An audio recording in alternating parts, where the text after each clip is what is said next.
Did you know more than Hollywood had many actors who reached stardom and then vanished without a trace? Some had tragic backstories, while some chose to stay away from limelight. But did they really choose it, or they were forced to do that? What was their motive, or who was behind it? Let's uncover it in today's video. Mary Pickford. Mary Pickford was dubbed America's Sweetheart, a cherubic face of the silent era whose popularity knew no bounds. Rising from Broadway to screen by 1909, she became one of Hollywood's earliest superstars and a co-founder of United Artists. After a staggering 23-year film career, Pickford shocked Tinseltown by retiring in 1933 at age 40, right after her final film, Secrets.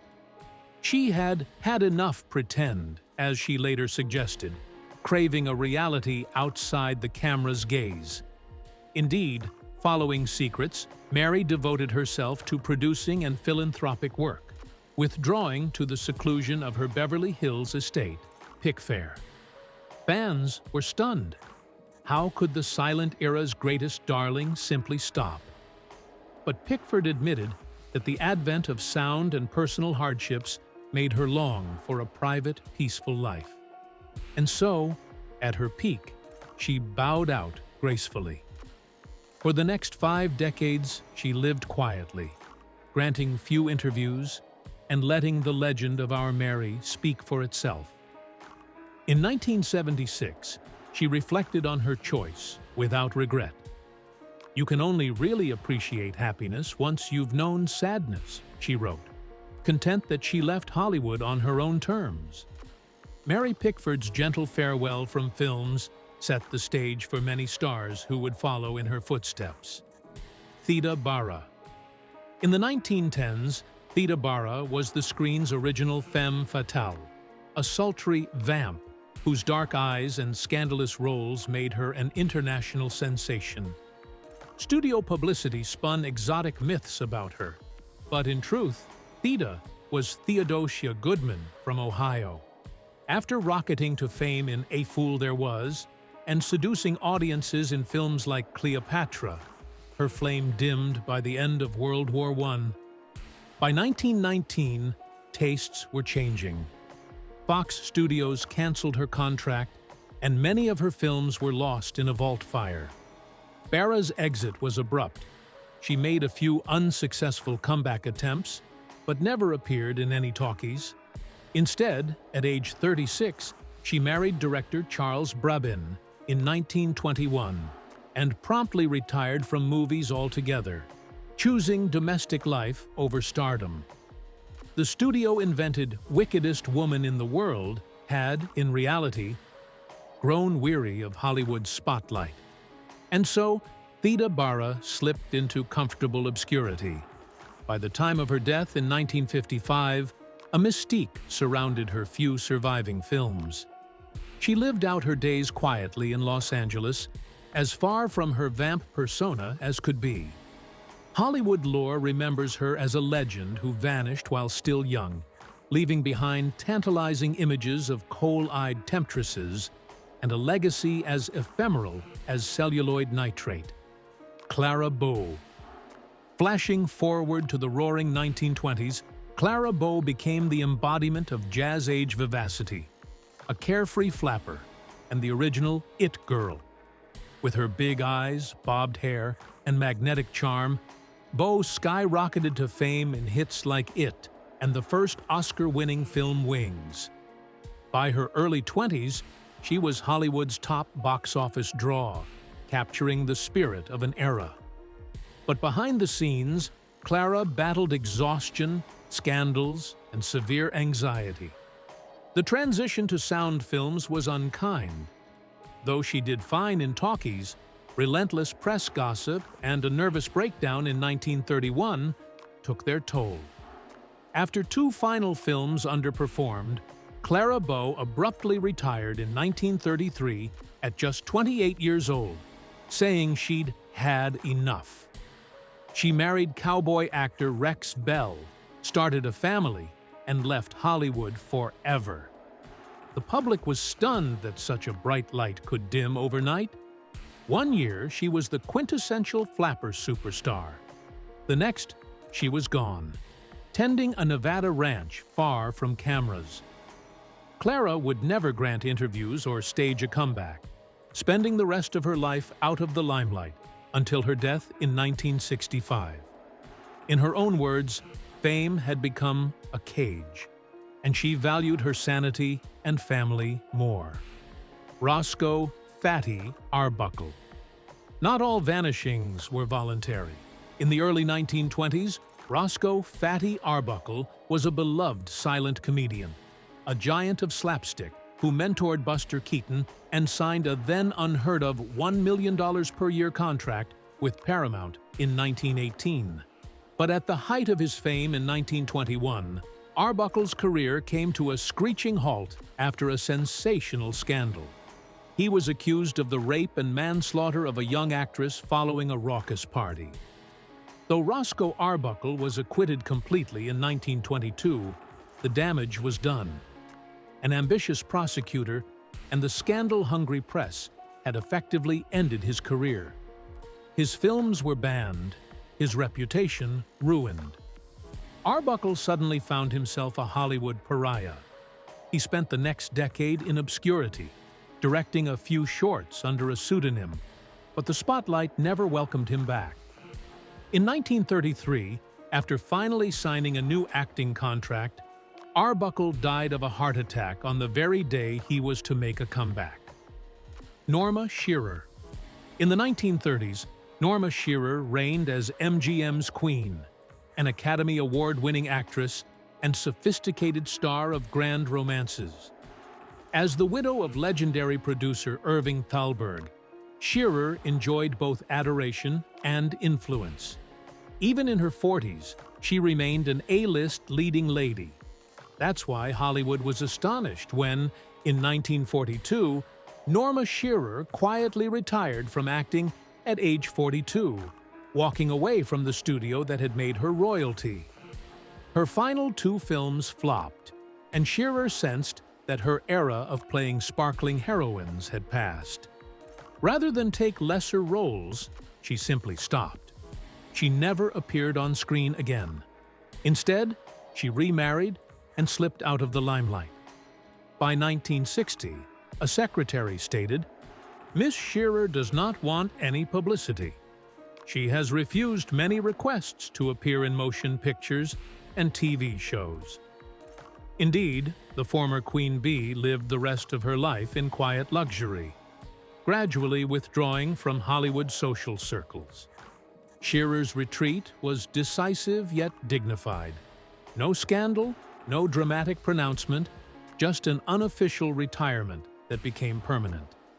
She had ruled the silver screen and then, by choice, vanished behind the gates of her estate, content to let a golden era live on in memory. When Norma died in 1983, she hadn't made a film in over 40 years. Louise Reiner. If any departure can be called mysterious, it's that of Louise Reiner, the waif-like European actress who stunned Hollywood by winning back-to-back Best Actress Oscars in 1936 and 1937, then abruptly walked away. Hailed as the next Garbo when MGM brought her from Germany, Reiner achieved historic success. But with fame came disillusionment. She reportedly felt the studio gave her poor scripts after her Oscars, and she loathed the phoniness of the publicity machine. By 1938, at just 28, Louise had enough. She made her final MGM film in 1938 and abandoned the film industry entirely. In a dramatic meeting, Reiner marched into Louis B. Mayer's office and said, "Mr. Mayer, I must stop making films. My source has dried up. There is nothing inside to give." Mayer was floored. His new star was quitting at her zenith. Yet Reiner was resolute. She left Hollywood, moved to New York with her playwright husband, and pursued a quiet life. Apart from one minor comeback attempt decades later, she stuck to her word. and never really returned to acting. By the time she died at 104, Louise Reiner had been a former movie star far longer than she'd been a star, a living legend of what could have been. Her retreat has become Hollywood lore, the artist who burned bright, won big, and bowed out, trading celebrity for personal integrity. As one film historian noted, Reiner made Hollywood history, then chose to walk away. Her case remains one of the earliest instances of fame voluntarily forsaken. Of it is John Arthur. With her trademark squeaky voice and spunky charm, Arthur headlined classics like Mr. Deeds Goes to Town, Only Angels Have Wings, and Mr. Smith Goes to Washington. Audiences adored her every woman appeal, but Jean famously hated the spotlight. She suffered from stage fright and was, as Life magazine put it, Hollywood's reigning recluse. In 1944, at the end of her Columbia contract, Arthur gladly retired from film at age 43, saying, "Good riddance to the stress." She was coaxed back for 2 final movies and a short-lived Broadway run, but by the mid-1950s, she vanished for good. After one ill-fated TV sitcom in 1966, Jean Arthur walked off set and never acted again, retreating to the oceanside town of Carmel, California. In her later years, she lived quietly and anonymously, teaching drama at Vassar College and steadfastly refusing interviews or photographs. So reclusive was Arthur that she was dubbed the American Garbo. She wouldn't even attend her own tribute screenings. A journalist in the 1990s wrote that Jean went on her quixotic way, doing things to please herself, living hermit-like by the sea. When she died in 1991, many younger fans were surprised to learn she'd still been alive. Greta Garbo, perhaps the most famous self-imposed exile in cinema history, is Greta Garbo. The enigmatic Swede took Hollywood by storm in the 1920s and 30s, her luminous face and mystique earning her the moniker the Swedish Sphinx. She was one of the few silent stars to thrive in talkies, and by the late 30s, she was arguably the biggest star in the world. And then, poof. In 1941, after the lukewarm reception of what would be her final film, Garbo abruptly retired at the age of 36, never to act again. It was an unprecedented decision. Garbo famously declared, "I want to be alone," in one of her films, and she meant it. She spent the remaining 49 years of her life in determined seclusion, mainly in New York City. No fanfare, no comeback attempts. The once most photographed woman in the world became a phantom, cited only by lucky New Yorkers who caught her on solitary walks. Biographers note that Garbo lived simply, invested wisely, and cultivated a small circle of friends, but never granted interviews. Her retreat was so absolute that Garbo became shorthand for reclusiveness. The mystique only grew. As one NPR broadcast put it, her abrupt retirement in 1941 at age 36. She spent the last 5 decades of her life in determined seclusion. Even relatives later insisted Garbo wasn't unhappy alone. She had a very active social life, just on her own terms. Regardless, to the public, she was an enigma. Deanna Durbin. In the late 1930s, Deanna Durbin was Universal's golden girl, a teen soprano whose wholesome musicals not only charmed Depression-era audiences, but literally saved Universal Studios from bankruptcy. With her radiant smile and operatic singing, Durbin became, for a time, one of the highest-paid women in America. A can-do girl solving the problems of unhappy adults on screen. But unlike many child stars, Deanna successfully transitioned into young adult roles, until she grew tired of Hollywood. By her early 20s, after a string of formulaic films, Durbin felt she'd outgrown the Little Miss Fix-It persona. In 1948, at just 26 years old, she made the astonishing decision to quit films entirely. She married a French industrialist, moved to a village outside Paris in 1949, and from that moment, vanished from public view. And we mean vanished. Deanna Dunagan gave no interviews for the rest of her life, save one rare letter in 1983, where she said she was happy raising her children in France. Hollywood was flabbergasted that such a bright star could willingly extinguish her career. But Dunagan valued normalcy above fame. She craved the kind of quiet domestic life her on-screen characters often fought to protect. For more than 60 years after stepping away, Dunagan lived in almost complete anonymity, reportedly content baking, gardening, and rejecting all entreaties to return. When she died in 2013 at age 91, one headline read, "Depression-era film star dies," had been out of public view since 1949. Shirley Temple. If you were to name the biggest movie star of the 1930s, you might have to say Shirley Temple, the dimpled, curly-haired child who sang and tap-danced her way into the hearts of millions during the Great Depression. As a little girl, Shirley Temple was the #1 box office draw from 1935 to 1938, earning $50,000 per film and even prompting one fan to quip, "I stopped believing in Santa Claus when I was 6. He asked me for my autograph." But what happens when the world's most famous child grows up? In Shirley's case, the magic didn't fully carry into adolescence. By her late teens, the roles and audience fervor had diminished. After a few modest films in the 1940s, Shirley Temple decided to retire from acting in 1950 at the age of 22, essentially saying she'd had enough of pretend.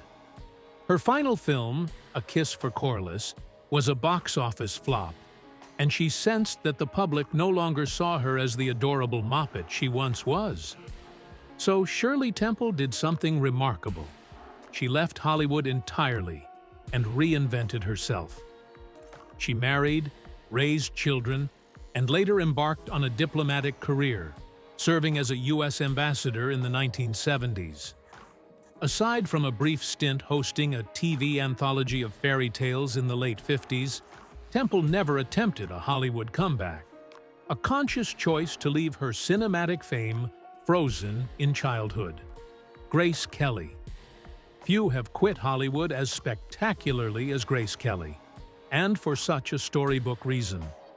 The elegant blonde from Philadelphia skyrocketed to fame in the early 1950s, winning an Oscar for The Country Girl, and starring in Hitchcock classics like Rear Window and To Catch a Thief.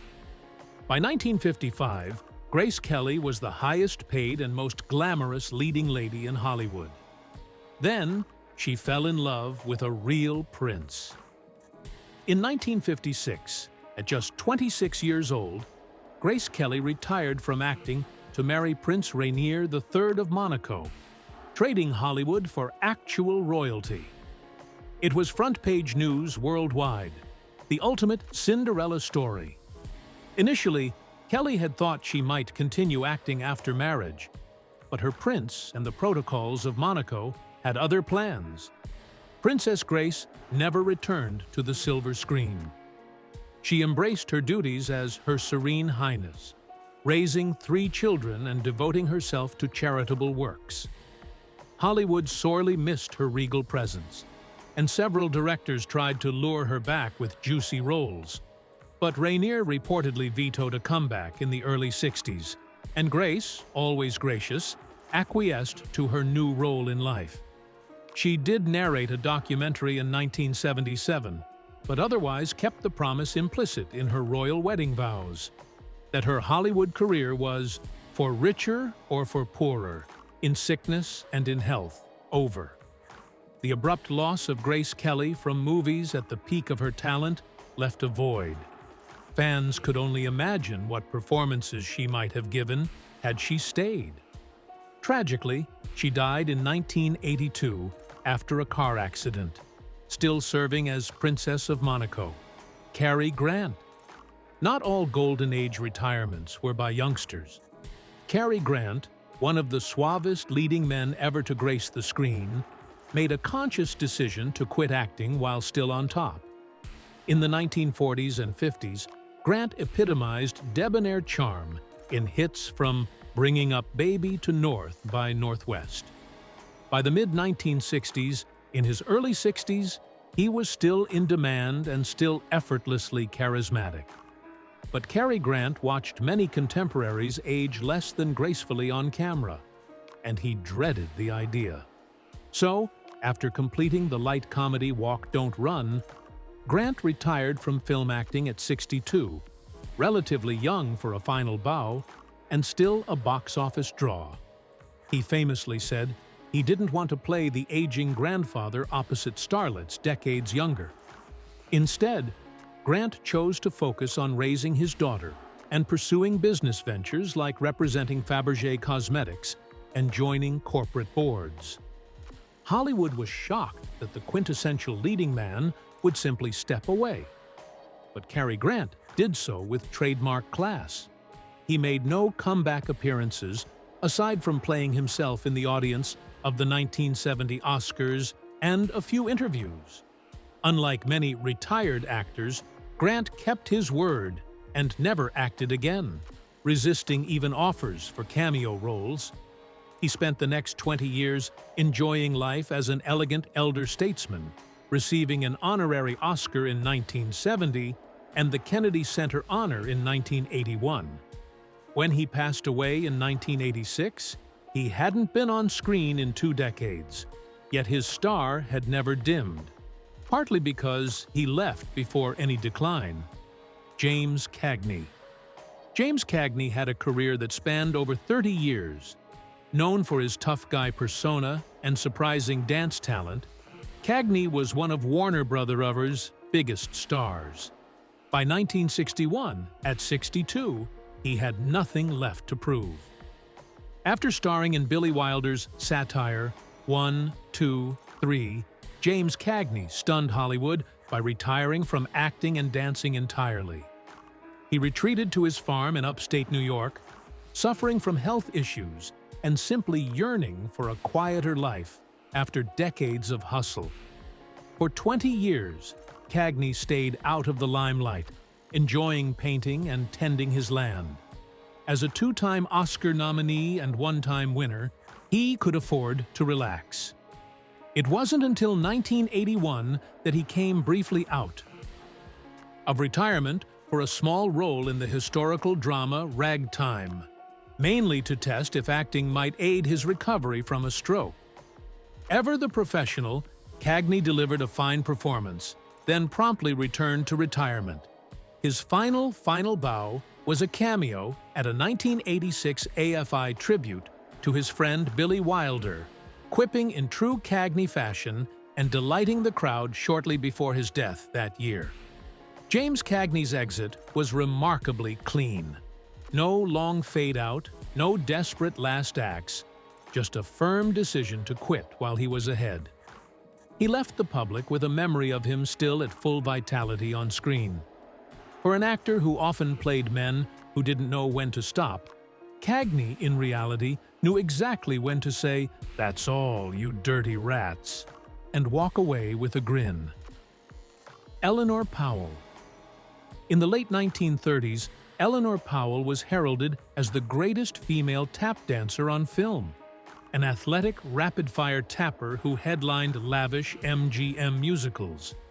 Dubbed the Queen of Tap, she wowed audiences in films like Born to Dance and Broadway Melody of 1938, often stealing the show from her famous co-stars with her astonishing routines. But as the 1940s dawned, tastes shifted, and MGM's musical formulas evolved. Powell's star vehicles became fewer. By 1943, after a final cameo in Thousands Cheer, she parted ways with MGM. That same year, she married actor Glenn Ford, had a son, and effectively retired from Hollywood to focus on family life.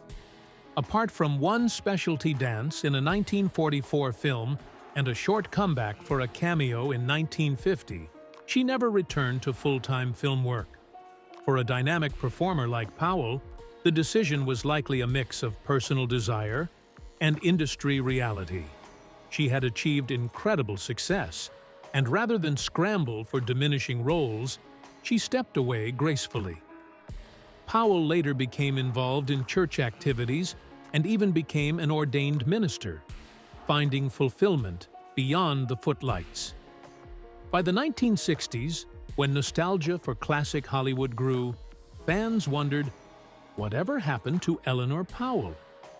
The answer: she was happily out of the limelight, raising her child and eventually performing only in occasional nightclub or TV guest spots for fun. Her tap shoes were largely hung up. Doris Day. In the 1950s and early 60s, Doris Day was the ultimate all-American sweetheart, the sunny blonde with a smile and a song. From musicals like Calamity Jane to romantic comedies like Pillow Talk, she was one of Hollywood's top box office stars. But by 1968, after her sitcom The Doris Day Show began, Doris was in her mid-40s and weathering personal turmoils. When her series ended in 1973, Doris Day quietly retired from acting at the age of 51, stepping away from movies and TV entirely. "It really started to change," she said of Hollywood. "The town was different, her passion for performing waning." Instead, Day devoted herself to animal welfare activism, a cause she'd long held dear. After retiring from acting in 1973, Doris was free to devote her time to animal welfare activism, one retrospective noted. She founded the Doris Day Animal Foundation and became one of the first celebrities to campaign against animal cruelty. In interviews, Doris expressed no itch to return to acting. "I hadn't thought much about it. I might play a grandmother in a movie. Who knows?" she laughed, but then admitted she didn't miss the Hollywood spotlight at all. For nearly half a century after her retirement, Doris Day lived a peaceful life in Carmel, California, rescuing animals, corresponding warmly with fans, but steadfastly declining offers to sing or act again. When she passed away in 2019 at 97, she had long been mostly retired from show business since the 1980s. Dolores Hart. One of the most astonishing Hollywood exits came from a young actress on the rise, Dolores Hart. In the late 1950s, Dolores was a beautiful, promising starlet. She made her debut at 18 opposite Elvis Presley in Loving You and King Creole, shared a kiss with the King, and earned a Golden Globe nomination. By 24, she had appeared in 10 films and seemed destined for big things. But Dolores Hart heard another calling. In 1963, at the height of her career, she stunned Hollywood by abandoning her film career and becoming a Roman Catholic nun. While promoting what would be her final movie, Dolores took a one-way trip to the Abbey of Regina Laudis in Connecticut, seeking spiritual fulfillment. "I knew that if God wanted me, and He did, I had to leave," she later explained. This was no publicity stunt. Hart truly left it all behind. She took the habit, eventually becoming Mother Dolores, and for years outsiders weren't even sure of her whereabouts. Her story made headlines. The contrast was irresistible.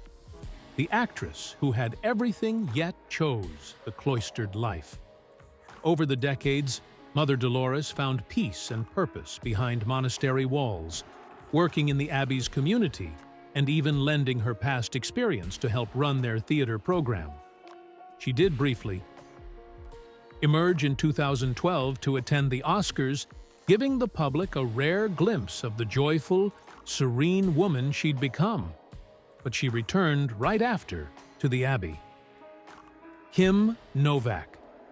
In the 1950s, Kim Novak was the very picture of Hollywood glamour. a stunning blonde who starred in Hitchcock's Vertigo and was hyped as Columbia Pictures' answer to Marilyn Monroe. By the early 60s, Novak was one of the top box office stars, but behind the studio-manufactured image, she felt controlled and disillusioned. Over 50 years ago, Kim Novak walked away from Hollywood, driving up the coast to Carmel and later to a ranch in Oregon. She later said, "I had to leave to survive. I lost a sense of who I truly was. I realized I needed to save myself." And save herself she did, by leaving the film industry at her peak. Though her last big hit was in 1964, she effectively went into semi-retirement by the mid-60s, marrying an equine veterinarian and embracing a quieter existence. Kim Novak traded movie sets for painting canvases and raising llamas in the mountains. She would act only sporadically thereafter, with a brief return in the late 60s and a few roles in the 70s and 80s, but essentially, Novak removed herself from the Hollywood rat race to live life on her own terms. In interviews decades later, Kim admitted she sometimes wondered if leaving was the right choice, but ultimately, she valued her peace. "In Hollywood, I kept feeling like I was lost in quicksand, losing my own personality," she said. Only by stepping away did she reclaim Marilyn Pauline Novak, the person she was before stardom. Her reclusiveness wasn't as absolute as Garbo's. Novak would occasionally appear at film festivals or in documentaries. But largely, she remained out of the public eye, becoming a respected visual artist. Shirley Eaton. A golden body on a bed. That's how most remember Shirley Eaton, the actress immortalized as the Bond girl who died painted in Goldfinger. Eaton's striking appearance in that iconic film shot her to worldwide fame. The image of her golden corpse became one of cinema's most indelible visuals. She had been a steady working actress in Britain throughout the 50s and early 60s, in comedies and adventures. But Goldfinger made her an international sex symbol. Offers poured in. And yet, shockingly, just a few years later, Shirley Eaton walked away from acting entirely. In 1969, at only 32, she retired to focus on raising her two young children, deciding that motherhood and marriage mattered more than movies. Preferring to devote herself to bringing up a family, she retired from acting in 1969, notes her biography matter-of-factly. Unlike many, Eaton stuck to her plan. Aside from a brief promotional appearance decades later, she never returned to the screen. She published an autobiography in 1999, cheekily titled Golden Girl. But it was about her past. She had no desire to reignite stardom.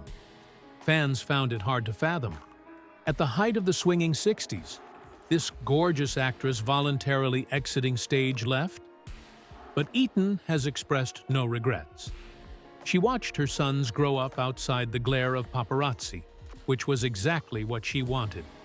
In later interviews, she said, "Leaving films was one of the happiest decisions I ever made." Deborah Padet. During the 1950s, Deborah Padet lit up the screen in Technicolor epics. Fans might recall her exotic dance in The Indian Tomb or her gentle loveliness opposite Charlton Heston in The Ten Commandments. With dark hair and refined beauty, Paget was a fox in fox's clothing, often cast as the alluring foreign princess or native maiden. She had a solid career through the 50s, but as the new decade dawned, her personal life took a turn that led her away from Hollywood. In 1962, at age 29, Deborah Paget married a wealthy Chinese-American oil executive and decided to retire from acting. She moved with him to Asia, embracing a life of luxury and travel far from the sound stages of Los Angeles. An IMDb mini-bio quips, Paget retired from the screen after marrying a Chinese millionaire in 1962. Indeed, every inch the Hollywood star, She gave it all up at an age when many actresses are just coming into their prime.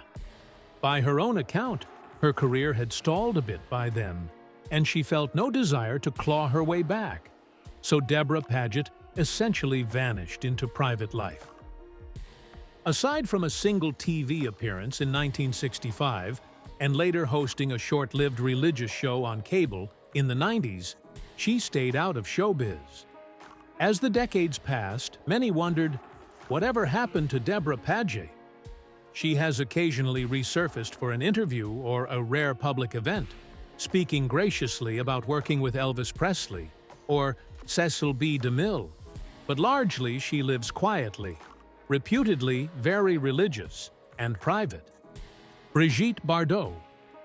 By the 1960s, Brigitte Bardot had become the international symbol of sensuality. France's blonde bombshell who ignited the screen in films like And God Created Woman. With her pouty lips, cascade of hair, and free-spirited persona, Bardot was more than an actress. She was a cultural phenomenon, the harbinger of the sexual revolution. Yet, at the very height of her fame, Bardot did something few expected. In 1973, at age 39, she announced her retirement from acting. The world was shocked. Bardot was still the reigning siren of European cinema. How could she just stop? But stop, she did. I gave my youth and my beauty to men. I am going to give my wisdom and experience to animals, she declared. True to her word, Bardot shifted her passion entirely to animal rights activism. Over the ensuing decades, she became one of the most outspoken and sometimes controversial animal advocates, founding the Brigitte Bardot Foundation and campaigning against seal hunts, animal testing, and more. Meanwhile, she resolutely refused all offers to return to acting or even to appear in public as a celebrity. Bardot admitted that as she approached 40, she was losing interest in acting and feared the idea of aging on screen. Rather than fade away, she staged a grand exit, going out on her own terms, still young and beautiful. Since 1973, Bardot has lived mostly at her secluded Saint-Tropez estate, La Madrague, with myriad pets, avoiding the limelight except for the causes she champions. Satsuko Har. Our journey concludes with a couple of international legends. From Japan comes the tale of Satsuko Har, often called the Greta Garbo of Japan. Hara was a luminous actress of the 1940s and 50s, known for her frequent collaborations with master director Yasujiro Ozu, most famously as the gentle daughter in Tokyo Story and other Noriko trilogy films. In Japan, she was beloved as the Eternal Virgin for often playing dutiful, pure-hearted women. Off-screen, she kept an air of mystery, single, no scandal, polite and smiling yet private. Then, suddenly, in 1963, at age 43, Satsuko Har retired from acting without warning, right after Ozu's death. She never gave a clear reason, simply telling the press she never truly enjoyed acting, that it had only been a way to support her family. This abrupt exit at her peak shocked Japanese fans deeply. Hara was a national icon, and she was gone. What followed was 5 decades of near-total seclusion in the seaside city of Kamakura, where many of her films had been set. She never made another public appearance or gave an interview after leaving. Generations grew up seeing her only through grainy paparazzi shots, an old woman on a bicycle or peeking from behind a curtain, but never hearing her voice again. The mystique grew so strong that she became a figure of folklore.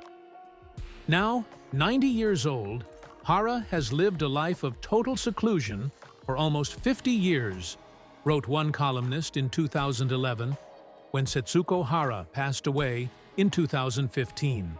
DVika Rani. Finally, we look at an early luminary of international cinema, DVika Rani, often hailed as the First Lady of Indian cinema.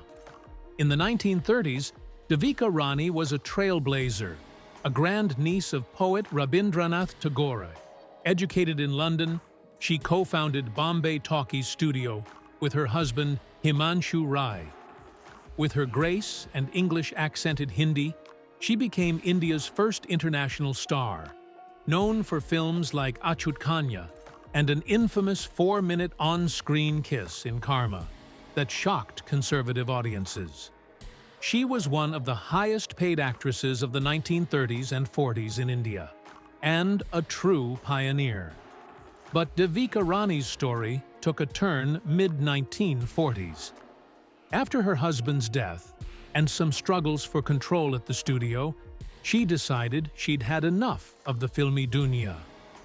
In 1945, at age 37, DVika Rani retired from films, sold her shares in the studio, and married a Russian painter, Svetoslav Rurik. She moved to his sprawling estate in the peaceful hills outside Bangalore, choosing a reclusive life for the next 50 years. Her retirement was as dramatic as one of her films. One day, she was the reigning movie queen. The next, she was essentially gone from the public eye.